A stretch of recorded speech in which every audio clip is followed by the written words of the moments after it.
मैं doctor Poonam Mishra, associate professor DAV PG college Dehradun के teacher education department में कार्य कर रही हूँ। इससे पहले मैंने आपको हिंदी पद्य शिक्षण के 2 वीडियो दिए थे। आशा है आप लोगों के लिए वो लाभकारी सिद्ध हो रहे होंगे। आज मैं आपको हिंदी पद्य शिक्षण की पाठ्य योजना के बारे में बता रही हूँ। सबसे पहले मैं आपको लिखने का तरीका बताऊंगी और उसके बाद मैं उसको पढ़ाया कैसे जाता है इसको भी आपको पढ़ाकर दिखाऊंगी। तो सबसे पहले हम बात करते हैं औपचारिकताओं की, जो पाठ्य योजना में सबसे पहले किया जाता है। जैसे पहले दिनांक लिखा जाता है, कक्षा, किस कक्षा के लिए आप पढ़ा रहे, कक्षा 8, कालांश तृतीय, अवधि 40 मिनट और विषय हिंदी, और गद्य पद्य और व्याकरण, चूंकि 3 ब्रांचेज होती हैं इसलिए यहाँ ब्रैकेट में ये भी लिखा जाता है कि आपकी पाठ्य योजना गद्य की है, आपकी पाठ्य योजना पद्य की है कि आपकी पाठ्य योजना व्याकरण की है। चूंकि मेरी पाठ्य योजना पद्य की है इसलिए मैंने आपको यहाँ पर पद्य लिखा है और प्रकरण जो है आपका झांसी की रानी। अब सामान्य उद्देश्यों की बात करते हैं। कविता के उद्देश्यों के बारे में मैंने आपको बताया था कि कविता का जो उद्देश्य होता है वो भावानुभूति होता है। कविता में रसात्मकता होती है, वाक्यम रसात्मक काव्यम, और कविता में कल्पनाशीलता होती है। तो इन्हीं के बारे में, जैसे छात्रों में कविता के प्रति रुचि का विकास करना, सेकेंड छात्रों में देशभक्ति के भाव जागृत करना, कवि के भावों को बोधगम्य करके अपने शब्दों में प्रस्तुत करना, और छात्रों में काव्य सौंदर्य परखने की क्षमता का विकास करना। अब हम आते हैं विशिष्ट उद्देश्यों की। जैसे विशिष्ट उद्देश्य में 2 बातों पर ध्यान दिया जाता है। जैसे 2 तरह के हमारे व्यवहार होते हैं, एक होता है एंटरिंग बिहेवियर और दूसरा होता है टर्मिनल बिहेवियर। एंटरिंग बिहेवियर को हम प्रविष्टि व्यवहार कहते हैं और टर्मिनल बिहेवियर को अंतिम व्यवहार कहते हैं। तो जब हम व्यवहारिक ढंग से उद्देश्यों को लिखने पर बल देते हैं, जैसे बीएस ब्लूम ने जो है वो बिहेवियर को, उद्देश्यों को, कॉग्निटिव ऑब्जेक्टिव्स को जो है बिहेवियर टर्म में लिखने की बात कही है, तो व्यवहारगत परिवर्तन मतलब व्यवहार में जो पढ़ाने के पश्चात परिवर्तन होंगे, जिसे हम टर्मिनल बिहेवियर कहते हैं, उसका उल्लेख हम पाठ्य योजना के विशिष्ट उद्देश्यों में करते हैं। तो विशिष्ट उद्देश्य में को कई भागों में मैंने बांटा है, जैसे ज्ञानात्मक, कौशलात्मक, भावात्मक और अभिवृत्त्यात्मक। अब यहाँ पर ज्ञानात्मक की बात है तो इसमें जैसे छात्र झांसी की रानी लक्ष्मीबाई से अवगत हो सकेंगे, विभिन्न शब्दों, अलंकारों एवं रसों का ज्ञान प्राप्त कर सकेंगे, भारतीय नारियों की वीरता एवं स्वाभिमान से परिचित हो सकेंगे। अब हम आते हैं कौशलात्मक, जिसे हम साइकोमोटर डोमेन कहते हैं। जब ज्ञानेंद्रियों के साथ कर्मेंद्रियां भी सीखने में संलग्न होती हैं तो उसे हम कौशलात्मक उद्देश्य कहते हैं। यहाँ पर कौशलात्मक उद्देश्य हुआ कि छात्र कविता को सुनकर उसका अर्थ ग्रहण कर सकेंगे, छात्र उसकी भावानुभूति कर सकेंगे, छात्र उसकी रसानुभूति कर सकेंगे और छात्र वीरता से संबंधित अन्य कविता भी सुना सकेंगे। उनकी लेखन क्षमता, उनकी वाचन क्षमता का विकास हो सकेगा। भावात्मक उद्देश्य, जैसे सुभद्रा कुमारी चौहान जी द्वारा रचित अन्य कविताओं का प्रत्यभिज्ञान कर सकेंगे, अपनी पसंद की पद्य पंक्तियों को कंठस्थ कर सकेंगे। और अभिवृत्त्यात्मक, जिसे हम एटीट्यूड कहते हैं, और अभिवृत्त्यात्मक मतलब जो हमारी अभिवृत्ति होती है उसमें परिवर्तन की बात। तो छात्रों में देशभक्ति की भावना का विकास होगा, वे संवेदनशील होंगे, और पूर्व ज्ञान में कि छात्र भारत की वीरांगनाओं के संबंध में कुछ जानते हैं। पूर्व ज्ञान होता है प्रीवियस नॉलेज, अर्थात पूर्व ज्ञान के आधार पर हम नवीन ज्ञान को प्रस्तुत करते हैं। इसलिए यहाँ पर पूर्व ज्ञान की बात मैं बता रही हूँ कि कुछ लिखना, हमें ये जो भी पाठ हम पढ़ाने जा रहे हैं उससे संबंधित चीजें हमें पूर्व ज्ञान में लिखनी होती हैं। जैसे छात्र भारत की वीरांगनाओं के संबंध में कुछ जानते हैं। फिर है सहायक सामग्री।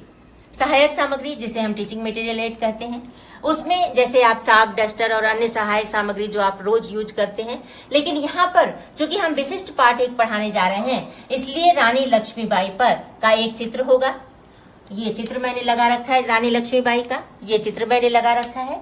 और मैंने भारत का मानचित्र, जिसमें कानपुर, झांसी और वाराणसी, उनके जीवन की जो प्रमुख घटनाएं थी वो तीनों जगहों पर हुई थी, इसलिए इन तीनों स्थानों को इंगित करता हुआ ये मानचित्र भी मैंने आपको दिखाया है। अब आता है वातावरण निर्माण प्रश्न, जिसे हम प्रस्तावना की प्रश्न भी कहते हैं। अब जो है वातावरण, क्लास में जाने के बाद अगर आप पढ़ाने की बात करते हैं तो पढ़ाते समय हमें यहीं से अपना पाठ प्रारंभ करना होता है, और जब हम पाठ लिखते हैं तो हम सबसे पहले सामान्य उद्देश्य और विशिष्ट उद्देश्यों की बात करते हैं। अब वातावरण निर्माण प्रश्न में इसमें है कि रानी लक्ष्मीबाई पर एक कविता सुनाई जाएगी। जैसे एक कविता के द्वारा मैं आपको रानी लक्ष्मीबाई की प्रस्तावना बता रही हूँ।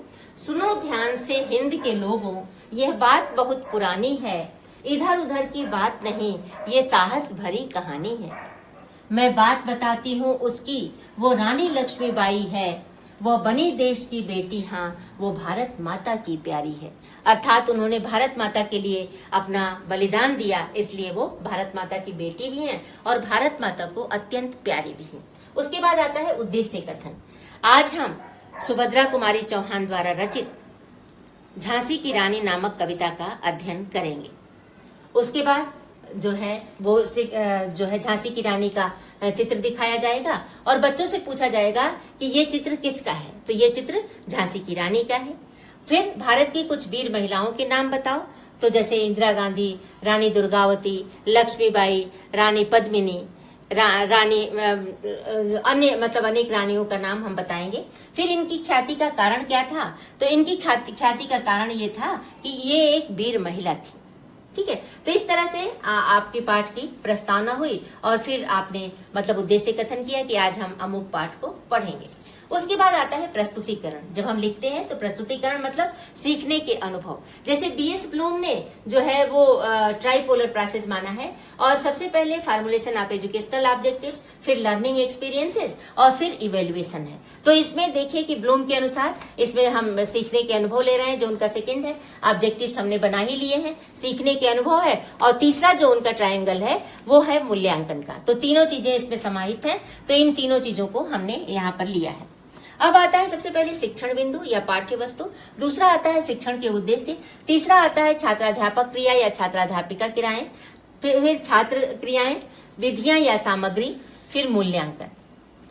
और इसी तरह से मतलब ये पूरा पाठ जो है। अब सबसे पहले मैं इसके पॉइंट्स आपको बता देती हूँ। सबसे पहले आदर्श वाचन होगा, उसके बाद उच्चारणाभ्यास कराया जाएगा, फिर अनुकरण वाचन होगा, फिर शब्दार्थ स्पष्टीकरण या काठिन्य निवारण होगा, फिर पुनः आदर्श वाचन होगा, फिर मौन पाठ होगा, फिर भाव विश्लेषणात्मक प्रश्न होगा, फिर समानांतर उद्धरण दिया जाएगा, फिर आवृत्त्यात्मक प्रश्न होंगे, फिर मूल्यांकन के प्रश्न होंगे और फिर गृह कार्य दिया जाएगा और सबसे लास्ट में संदर्भ ग्रंथ होगा। अर्थात आपने किस पुस्तक से ये पाठ योजना तैयार की है, जो एनसीईआरटी का सिलेबस है या उत्तराखंड बोर्ड का सिलेबस है, आईसीएसई बोर्ड का है, सीबीएसई बोर्ड का है, किस बोर्ड से और कौन सी पुस्तक से आपने ये हिंदी पद्य में आपने झांसी की रानी नामक पाठ पढ़ाया है, इसका उल्लेख आपको संदर्भ ग्रंथ में करना पड़ेगा। अब मैं आपको अभी तक तो मैंने आपको बता दिया कि लिखने का तरीका क्या है, जैसे पाठ योजना आप किस तरह से लिख सकते हैं, तो ये मैंने सरल शब्दों में उसकी व्याख्या कर दी है। अब मैं आपको बता रही हूँ कि पाठ को पढ़ाया कैसे जाता है।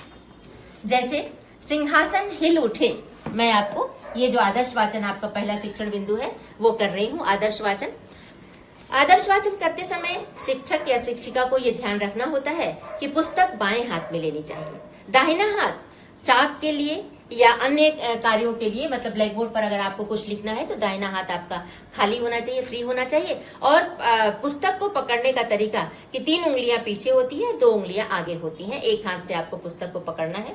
तो इस तरह से आपको पढ़ना है। तो मैं आपको सुभद्रा कुमारी चौहान जी द्वारा रचित झांसी की रानी कविता का को पढ़कर आपके सामने सुना रही हूँ, जिसे हम आदर्श वाचन कहते हैं। आदर्श वाचन इसको इसलिए कहा जाता है क्योंकि शिक्षक जो है वो आदर्श रूप से उचित लय, हाव भाव, आरोह और रोह का ध्यान देते हुए कविता को प्रस्तुत करेगी, जिससे कि विद्यार्थी उनका अनुकरण कर सके। सिंहासन हिल उठे, राजवंशों ने भृगुटी तानी थी, बूढ़े भारत में भी आई फिर से नई जवानी थी। गुमी हुई आजादी की कीमत सबने पहचानी थी, दूर फिरंगी को करने की सबने मन में ठानी थी। चमक उठी सन 57 में, वह तलवार पुरानी थी, बुंदेले हर बोलों के मुंह हमने सुनी कहानी थी, खूब लड़ी मर्दानी वो तो झांसी वाली रानी थी।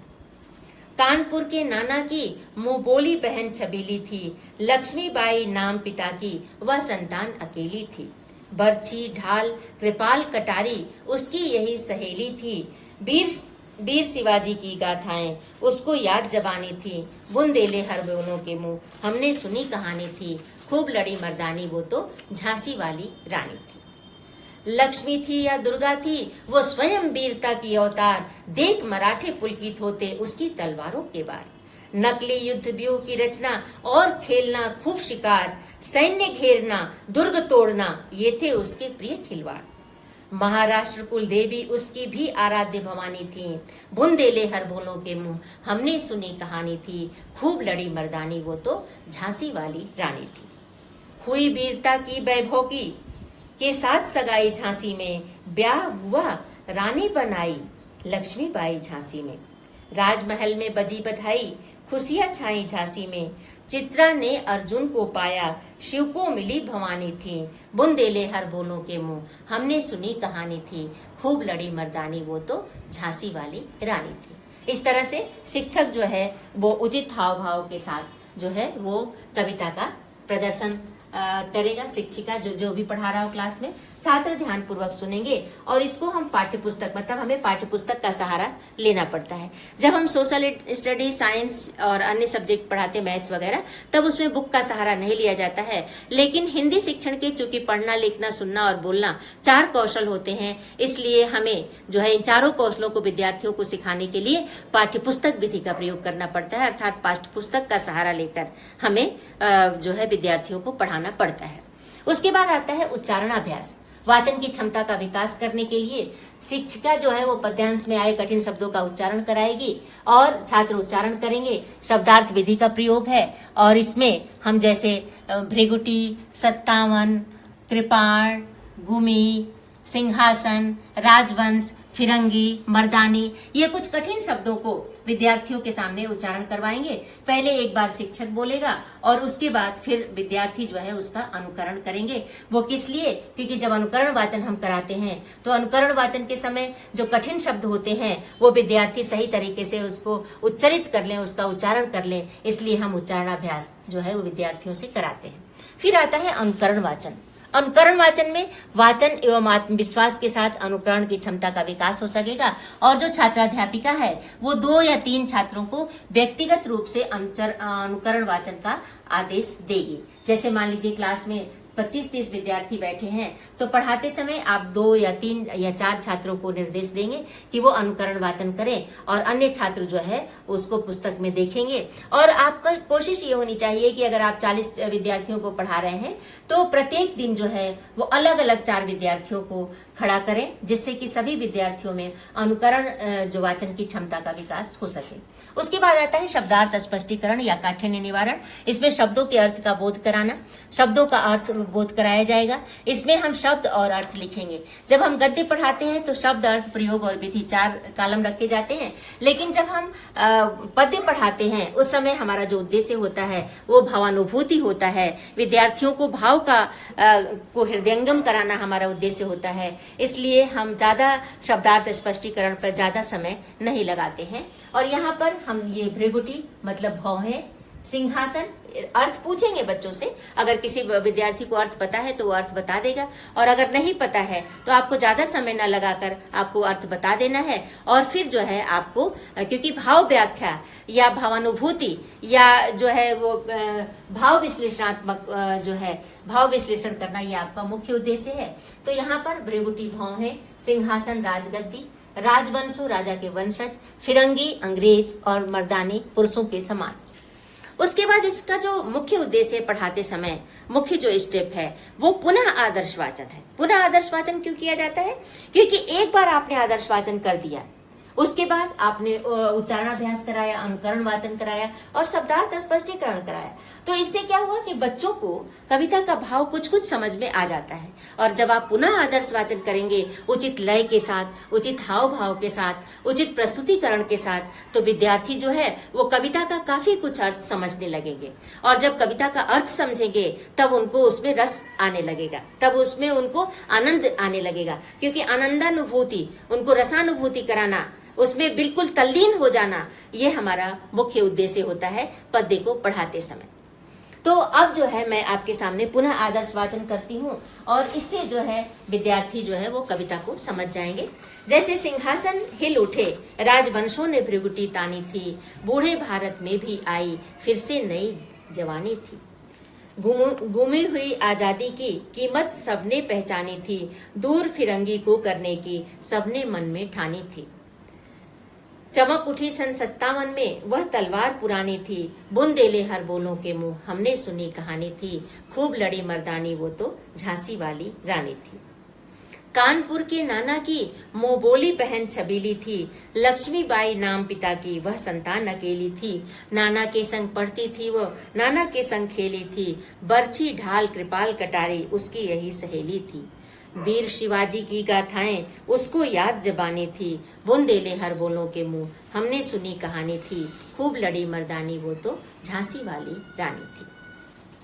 लक्ष्मी थी या दुर्गा थी, वो स्वयं वीरता की अवतार, देख मराठे पुलकित होते उसकी तलवारों के वार।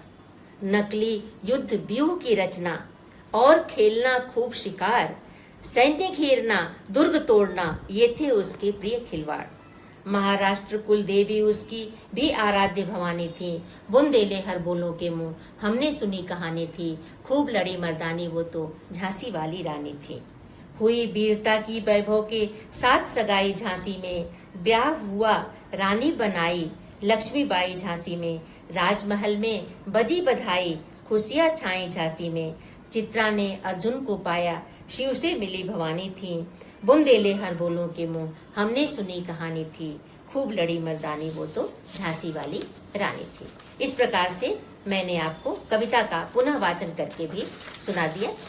उसके बाद जो मुख्य हमारा उद्देश्य होता है वो होता है भाव विश्लेषण। उसके बाद विद्यार्थियों को मौन पाठ का निर्देश दिया जाएगा, विद्यार्थी मौन पाठ करेंगे। और मौन पाठ क्यों निर्देश दिया जाएगा? क्योंकि विद्यार्थी अभी तक जिन्होंने कविता सुनी है, जो उन्होंने अनुकरण किया है, उस कविता के भाव को वो थोड़ा थोड़ा समझ जाएं, ताकि शिक्षक के द्वारा पूछे गए प्रश्नों का वो उत्तर सहज ढंग से दे सके। तो सबसे पहले भाव विश्लेषणात्मक प्रश्न हम पूछेंगे, जिसमें छात्र कविता के अर्थ और भाव को जान सकेंगे। जैसे मैं कुछ विद्यार्थियों से प्रश्न पूछूंगी कि झांसी की रानी ने अंग्रेजों से क्यों युद्ध किया, तो विद्यार्थी उत्तर देंगे कि भारत को आजादी देने के लिए। यहाँ पर मैं थोड़ा सा आपके सामने स्पष्ट करना चाहूंगी कि उस समय जब झांसी की रानी लक्ष्मीबाई ने अंग्रेजों से युद्ध किया था, उस समय भारत परतंत्र था और उस अंग्रेजों का भारत पर अधिकार था, और अंग्रेजों की राज्य हड़पने की जो नीति थी वो उस समय चरम सीमा पर थी। अंग्रेजों ने ये नियम बनाया था कि जिस राजा के भी संतान नहीं होंगे, उस राजा के संपत्ति को, उस राजा के राज्य को ये हड़प लेंगे। और उसी संदर्भ में जो रानी लक्ष्मीबाई हैं, वाराणसी में इनका जन्म हुआ था, मराठा परिवार में इनका जन्म हुआ था, और वहाँ पर जो है इनका झांसी के राजा श्री बाल गंगाधर राव से इनका विवाह हुआ था। तो ये इसलिए झांसी की रानी कहलाई क्योंकि झांसी के राजा से इनका विवाह हुआ था। तो जब अंग्रेजों ने, और रानी जो है राजा कुछ दिनों में ही चल पड़ बसे, रानी विधवा हो गई और उनके पास कोई संतान नहीं थी, तो अंग्रेजों ने सोचा कि इनके राज्य को भी हड़प लिया जाए।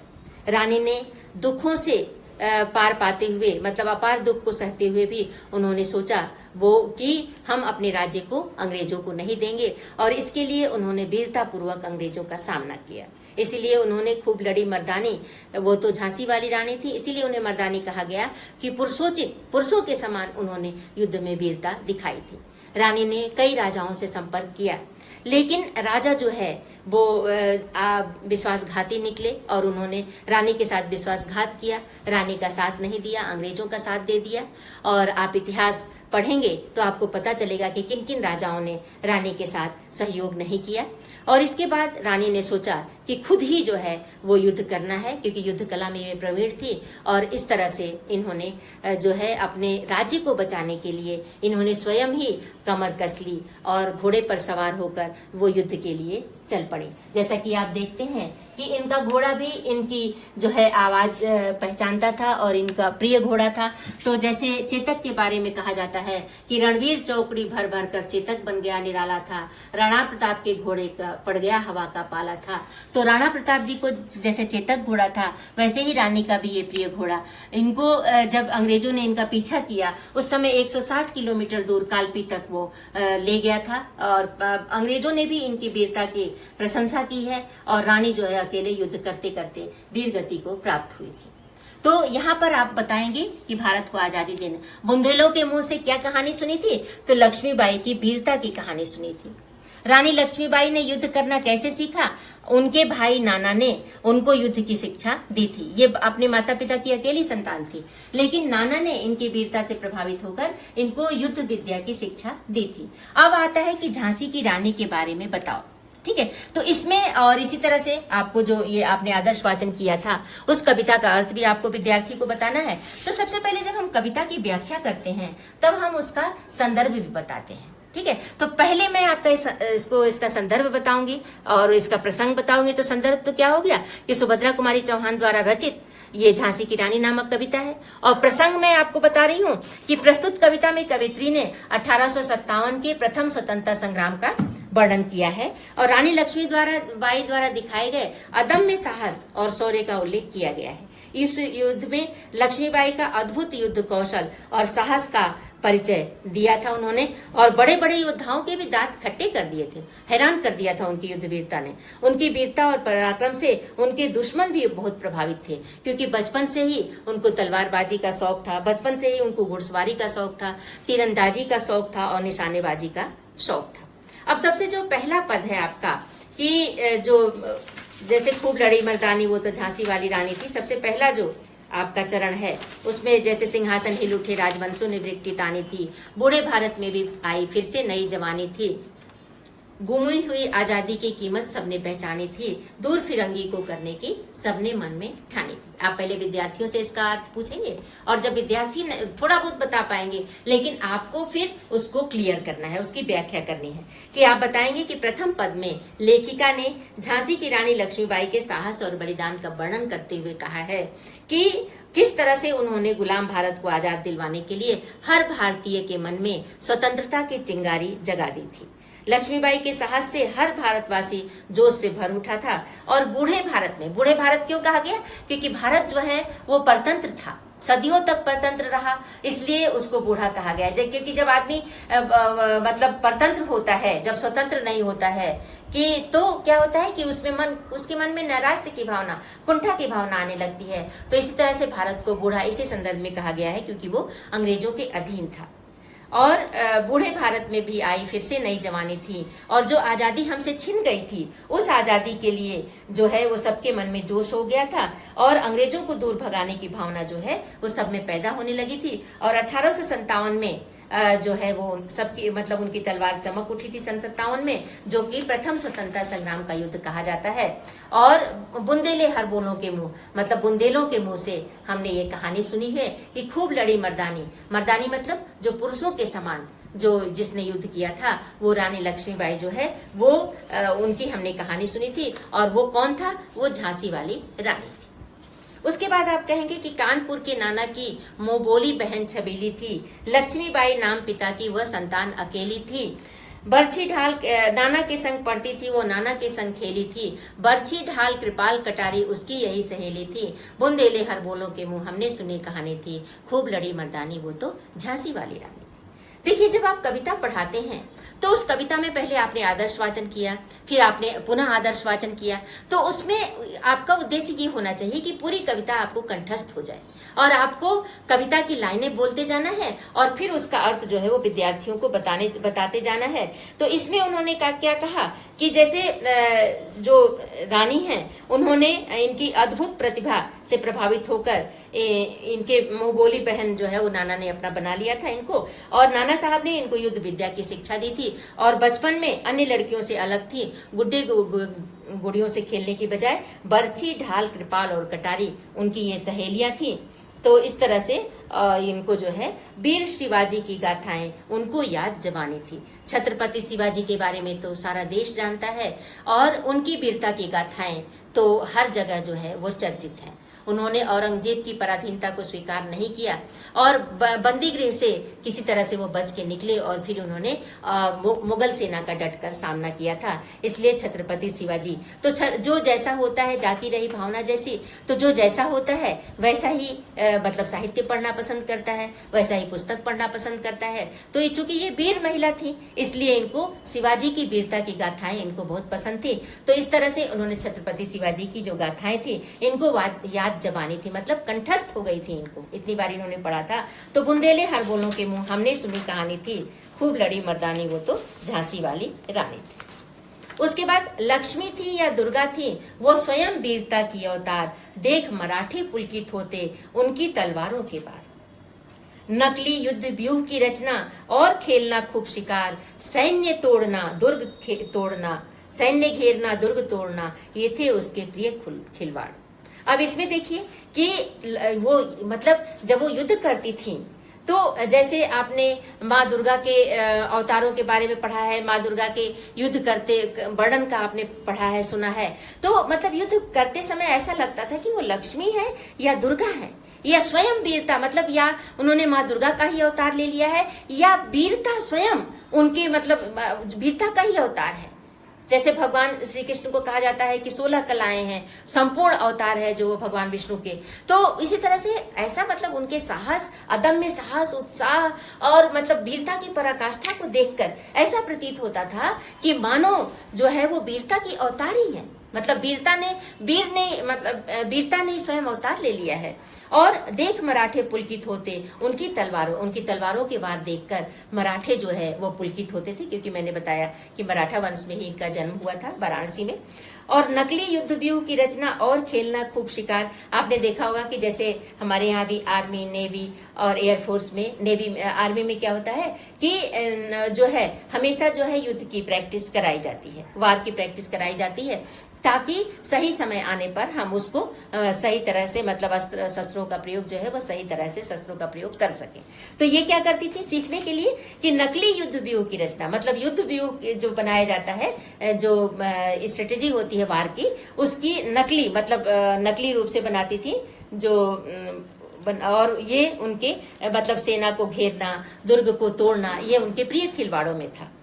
महाराष्ट्र कुलदेवी उनकी भी आराध्य भवानी थी, और महाराष्ट्र की कुलदेवी जो छत्रपति शिवाजी की थी वो इनकी जो है वो आराध्य भवानी थी। बुंदेले हर बोलों के मुंह हमने सुनी कहानी थी, खूब लड़ी मर्दानी वो तो झांसी वाली रानी थी। और बुंदेलों के मुंह से हमने उनकी वीरता की कहानी सुनी है, गाथाएं सुनी है, और वो मतलब मर्दानी मतलब मर्दों के समान, पुरुषों के समान उन्होंने खूब वीरता से अंग्रेजों का सामना किया। और वो कौन थी, तो वो झांसी वाली रानी थी। झांसी वाली रानी मैंने बताया आपको कि क्यों कहा गया, क्योंकि झांसी के राजा श्री बाल गंगाधर राव से इनका विवाह हुआ था, इसलिए इन्हें झांसी की रानी कहा जाता है।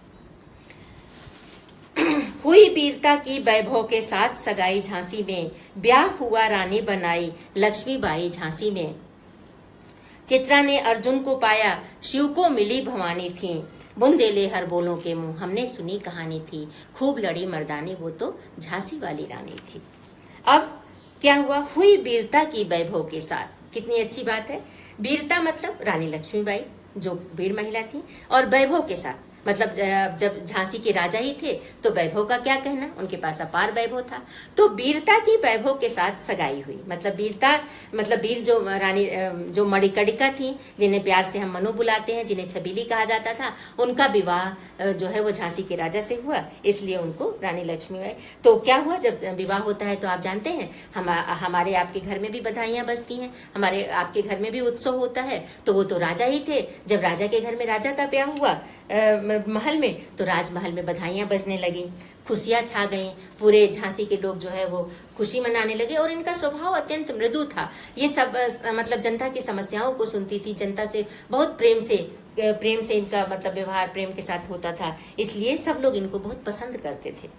फिर चित्रा ने अर्जुन को पाया, शिव को मिली भवानी थी। जैसे जो अर्जुन है उनका जो विवाह है वो अर्जुन की 4 रानियां थी, और उन चारों रानियों का नाम था, एक तो द्रौपदी, आप सभी जानते हैं कि द्रौपदी जो है वो 5 पांडवों की पत्नी है। तो द्रौपदी तो थी ही, उसके अलावा उनकी जो और पत्नियां थी उनका नाम उलूपी, चित्रांगदा और सुभद्रा। इसलिए चित्रा ने अर्जुन को पाया जो यहाँ है कि अर्जुन ने चित्रा को पाया था, मतलब अर्जुन ने चित्रांगदा से विवाह किया था।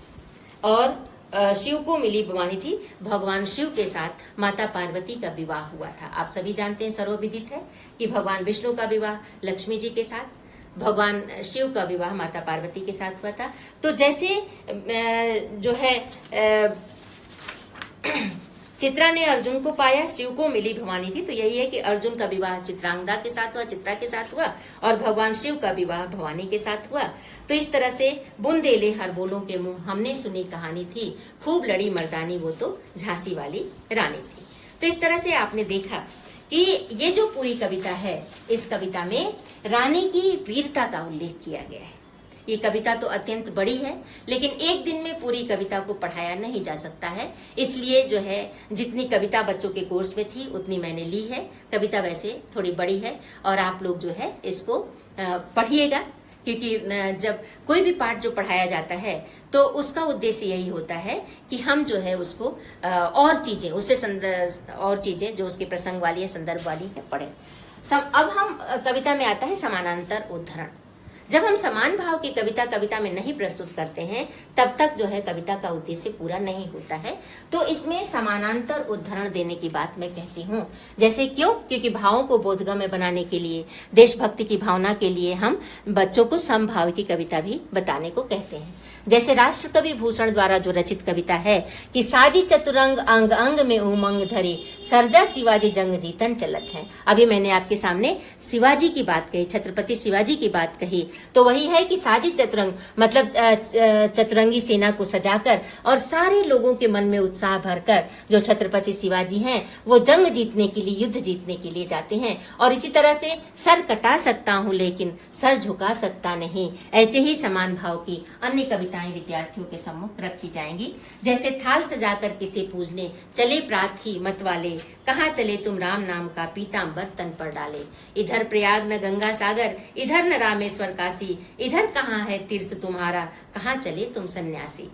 मुझे न जाना गंगा सागर, मुझे न रामेश्वर काशी, तीर्थ राज चित्तौड़ देखने को मेरी आंखें प्यासी।